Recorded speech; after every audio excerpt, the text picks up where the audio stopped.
va nous en dire plus sur les Journées du patrimoine, mais d'abord Jacques nous présente une bande dessinée historique de Frédéric Le Terreux et Jérôme Héo. Ça rebouge, place Foch à Caen ce soir, car le début de l'action de cette bande dessinée se passe ici. C'est une bande dessinée réalisée par deux auteurs normands, Jérôme Héo et Frédéric Le Terreux.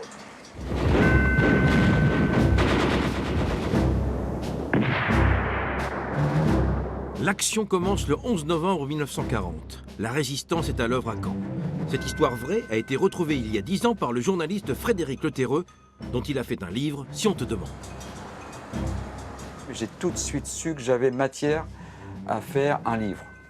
Alors après, je ne pensais même pas à faire une BD, mais ça c'est une belle histoire. Mais j'ai eu la chance de publier ce premier roman aux éditions OREP, où j'ai fait un peu un copier-coller de cette histoire de l'affaire Hopper. J'ai changé les noms, j'ai changé quelques dates, j'ai changé des lieux, mais la toile de fond, c'est vraiment l'affaire Hopper qui se déroule sur une période relativement courte, entre ce fameux 11 novembre 1940 et la fin décembre où il est arrêté. Cette BD est donc l'histoire légèrement romancée de John Hopper des services secrets britanniques. Il est rebaptisé ici Greg pour ce premier tome d'une série de 4.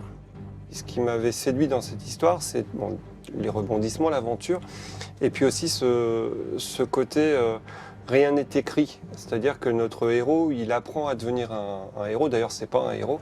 Il vit les événements, il essaye de tirer son épingle du jeu. S'il doit se sauver, il sauve. S'il doit tuer quelqu'un, il est obligé de tuer quelqu'un.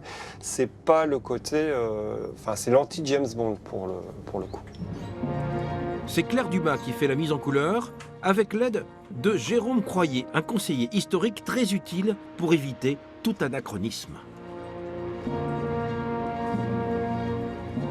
Il faut faire des recherches, donc je m'aide beaucoup d'internet pour les voitures, l'époque, les couleurs, les costumes surtout, parce que tu as des costumes bien attitrés à chaque époque, donc il ne s'agit pas de mettre le mauvais uniforme du soldat pour la mise en couleur, parce que c'est d'une époque à l'autre, ça varie, quoi. Ça nous est arrivé au niveau des armes, parce que certaines armes n'étaient pas sorties en 1941, donc il fallait rectifier justement ce genre de choses. Donc oui, Jérôme Croyer était là pour bien checker l'album, quoi.